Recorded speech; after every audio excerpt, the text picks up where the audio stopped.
बंदो गुरुपद कंजे कृपा सिंधु नरोपरि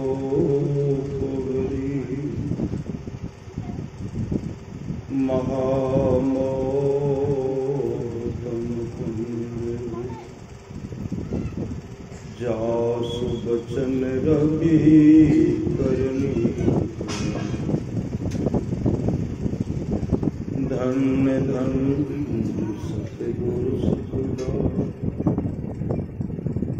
महिमा कही न जाए जो कुछ कहूँ तुम्हारी कृपा मोते कुछ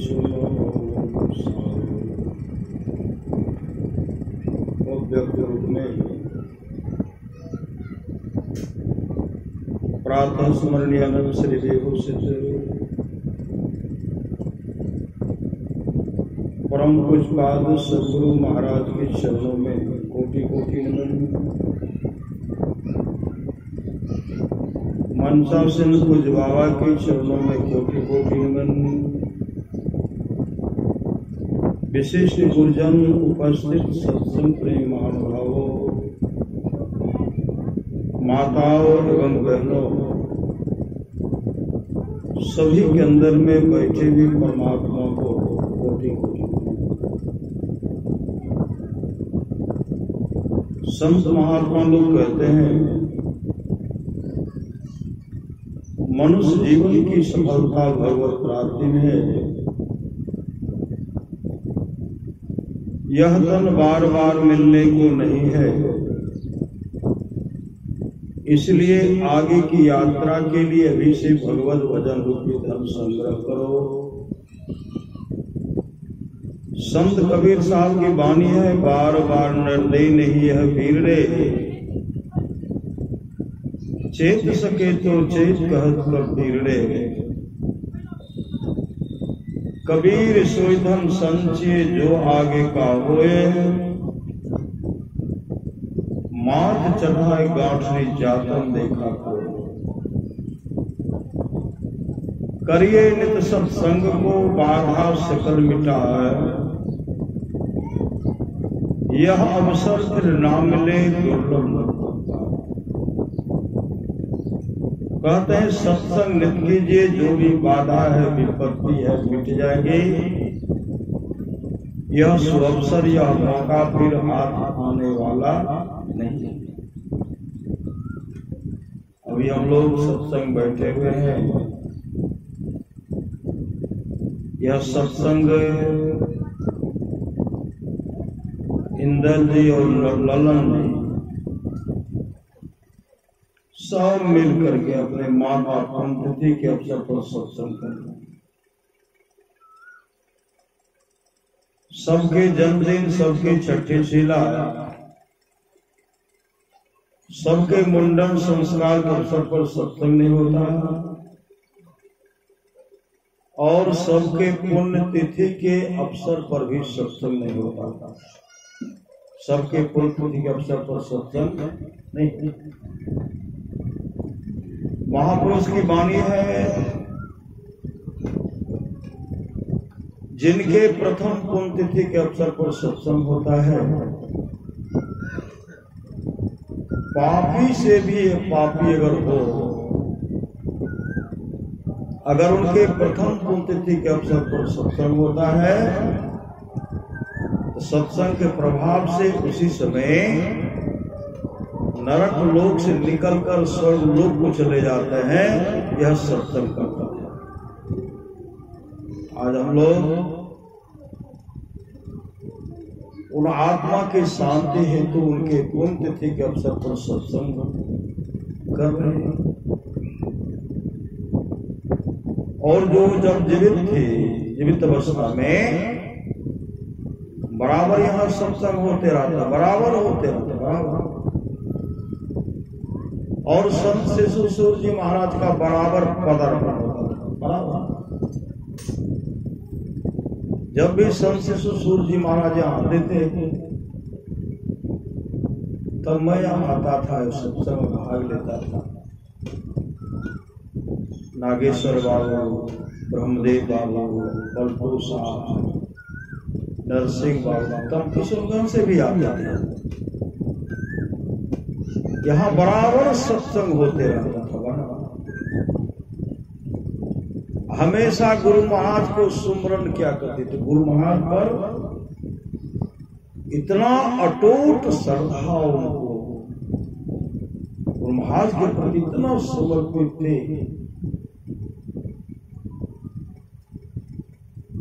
जे करते गुरु महाराज, जना रखते गुरु महाराज, उद्धार करते गुरु महाराज, रक्षा करते गुरु महाराज। वो बराबर कहा करती, तुम लोग बराबर आते थे। और जब भी आते थे वो कहा करते थे, अमुक दिन हमरा कर सत्संग कर दियो। हम लोग आकर सत्संग करते।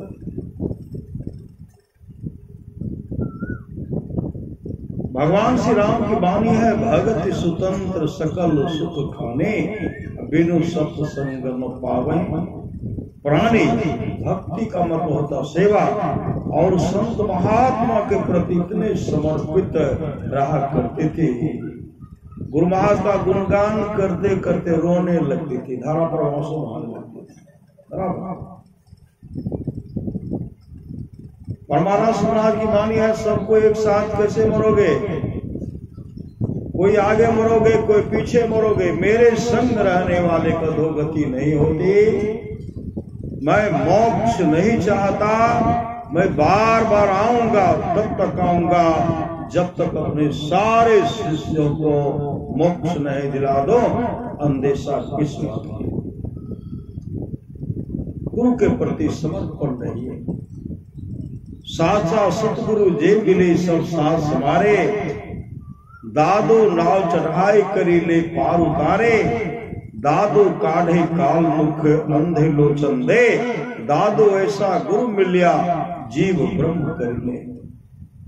रामचरितमानस सार सटिक सप्तम सोपान उत्तर कांड में आया है। भगवान श्री राम कहते हैं, जीवन मुक्त ब्रह्म पर चरित्र सुनहि तज ध्यान, जे हरि कथा न करहि रते, तिनके ही अपासा। बड़े भाग मानुष तन पावा, सुर दुर्लभ सब ग्रंथ गावा। साधन धाम मोक्ष कर द्वारा, पाइन जहि परलोक सुहावा। सो पड़तर दुख पावे, सिर धुनि धुनि पछताए। काले कर्मेश्वर ही मिथ्या दोष लगा, वह परलोक में दुख पाता है, सिर धुन धुन करके पछताता है। काल कर्मेश्वर को झूठी दोष लगाता है कि भगवान ने मेरे साथ अच्छा नहीं किया। आप देखते हैं यहां सत्संग हो रहा है, बहुत आदमी को खबर क्या होगा है। बाइक के बाद बाधा के द्वारा में देखते हैं दूर दूर तक आवाज आता है, लेकिन सत्संग आएंगे कौन, जो बहुत बड़े भागशाली, बहुत बड़े भागशाली। भगवान शिव कहते हैं, गिरजा संत समागम समन लाभ कछुआन, बिनु हरि कृपा न होय सो गावे वेद पुराण। हे गिरजा, संतों की संगति के समान दूसरा लाभ नहीं है। बिनु हरि कृपा न होय सो, जब तक परमात्मा कृपा नहीं होगी सत्संग हो ही नहीं सकता। धन्य घरी सोई जब सत्संगा, धन्य जन्म तुझ भगत। वह घड़ी धन्य है जब सत्संग हो, वह जन्म धन्य है जिस समय जिसमें द्विज की अवंग पूर्ण भक्ति। भगवान श्री राम कहते हैं, कर्णधार सदगुरु दृढ़ नावा। उद्धार कौन करेंगे, सामर्थ्यवान सदगुरु करेंगे। और दुर्लभ साध सुलभ करी, बाबा जो अपने जीवन के बार बार को सदगुरु के हवाले करेंगे, उसका जीवन मंगल। मैं सहरसा के घर आप लोग जाते हो, एक जगह सत्संग हो रहा था, और उस सत्संग में बाबा जम मार का वर्णन कर रहे थे कि जम बहुत पीड़ते हैं। किनको पीड़ते हैं? जो अपने जीवन के मार्ग को सदगुरु के हवाले नहीं करेंगे, सत्संग नहीं करेंगे, उनको पीटेंगे। बाबा जमवाड़ का वर्णन कर रहे थे, एक माँ थी सत्संग में आई, प्रवचन सुन रही है, प्रवचन सुन करके रोने लगी। आरती होने के बाद वह रोती बिलखती माँ अपने घर गए। संध्या के समय में, सायंकालीन में ध्यान करने के लिए बैठ, गुरुदेव के तस्वीर के सामने बैठ करके वहां माँ आंख बंद करते फिर रोने लगी।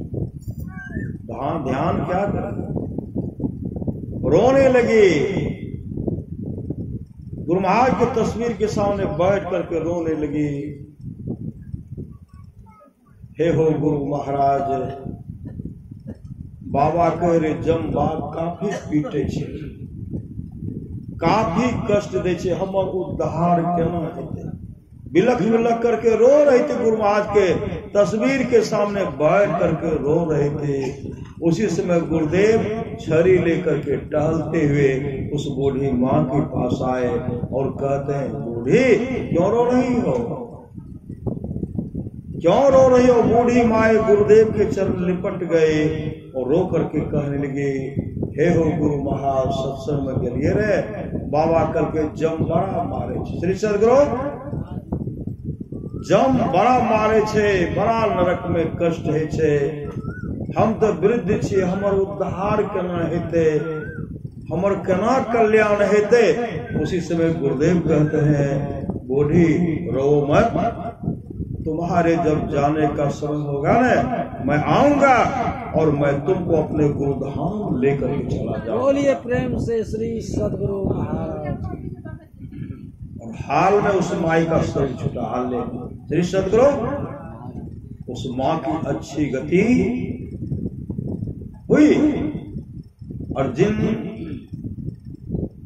दिवंगत आत्मा के पुण्य तिथि के अवसर पर सत्संग कर रहे हैं, वो भी तो गुरु के बहुत बड़े दुलारे थे, प्यारे थे, उनकी भी अच्छी गति हुई है। और पुनः सदगुरु से प्रार्थना है, आत्मा तो अजर है, अमर है, कहीं भी हो उन आत्मा को हे सदगुरु आप शांति प्रदान करें। कहते भक्ति बीज बिछे नहीं, जो जुग जा अनंत, ऊंच नीच घर जन्म ले, तो संत को संपूर्ण उन आत्मा को शांति मिले। यही सदगुरु महाराज से प्रार्थना है। बोलिए प्रेम से श्री सदगुरु महाराज की जय। आज हम लोगों को पूज्य बाबा से सुनना चाहिए, लेकिन कुछ न कुछ रखना पड़ा श्री सदगुरु, और हम लोग पूज्य बाबा से भरपूर सुनने की कृपा करें। श्री सदगुरु महाराज की जय।